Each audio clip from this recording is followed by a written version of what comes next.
Hey guys, Chris Brophy, Musically Obsessed. Happy Tuesday. I wanted to show you guys a few vinyl finds from this past weekend. Found some great stuff, and this is the first time I've actually had a chance to show it. And I haven't even had a chance to clean these records yet or put them on the turntable, but I wanted to show you guys so you're the first to know, even before I clean them up, right? And they're really not in bad shape anyways, but I like to just clean them anyways, just to make sure that they're crystal clean, ready to rock and roll on the turntable. So the first one, picked up a copy of Joni Mitchell, Shadows and Light. This is her live album from 1980.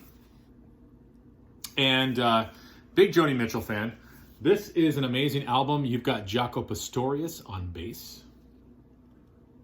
Okay. She does In France They Kiss on Main Street, Edith and the Kingpin, The Dry Cleaner from Des Moines, Black Crow, Dreamland, Free Man in Paris, a whole bunch of stuff. This is on a Cool Asylum label. I've never seen that version of Asylum. And this has custom inner sleeves that look like this. So I was excited to find that. I have it on CD. I feel like I say that a lot.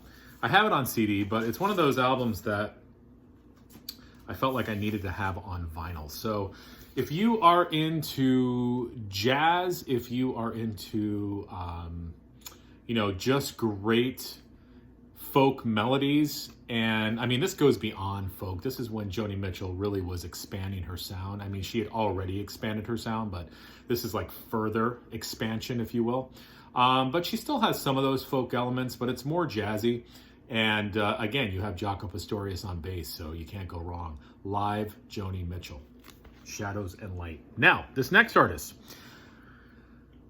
Emma from 8 Vinyl Low, has been talking about this artist a lot, and I finally found one of his albums, and I had to pick it up, and I saw Emma's face in my head going, Chris, buy the record.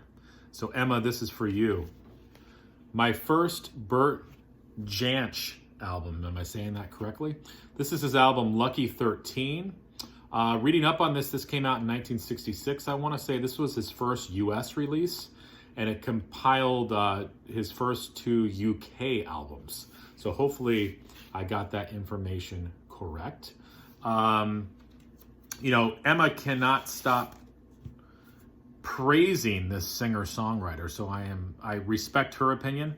So I'm so excited to listen to this. This is on the Vanguard label.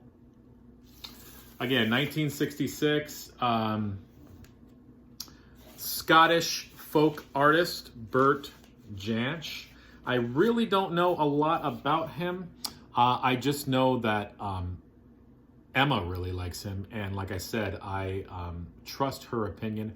I've heard some samples. I hear in his voice a little bit of Donovan, and I also hear a little Don McLean. So his voice is sort of a mixture of those two for me. Really looking forward to getting into Bert Jansch, and hopefully this is the first of many.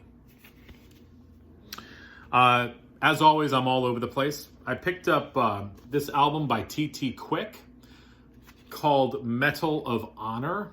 This was their, what year was this?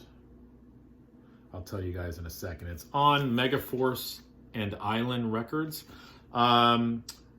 Mark Tornillo on vocals. What other band did he sing in?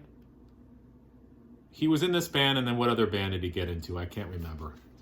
But this is what the label looks like. It's Megaforce Island. And what year was this? 1986. Now, I'm not going to pretend to know much about T.T. Quick. I mean, I've heard of them. I think, I want to say Ron Haggerty's shown, he might have shown this album. I'm sure Aaron Mutha Alamere has this record. I'm sure he's shown it before too. So I'm interested to listen to it. Yeah, and I know Mark Tornillo, and I'm gonna kick myself because I can't remember what band he was in after this. But was it Accept? I can't remember.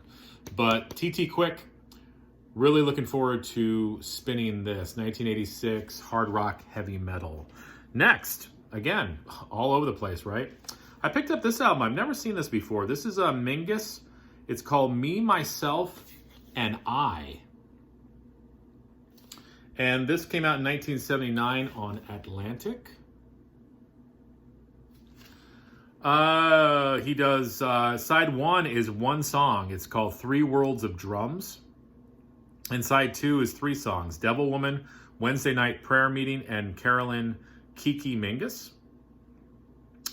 Bunch of players on here. Atlantic label.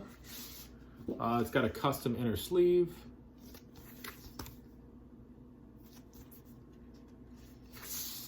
I love everything Mingus, so I'm sure I'm going to love this album. Again, I've never seen it before, so I'm like, you know what? Let me pick it up and give it a whirl. So Mingus, Me, Myself, and I, 1979 Atlantic. And the last one.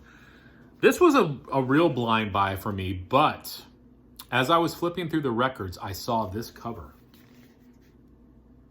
And I saw some similarities to other albums, and I'm like, that's a Roger Dean cover.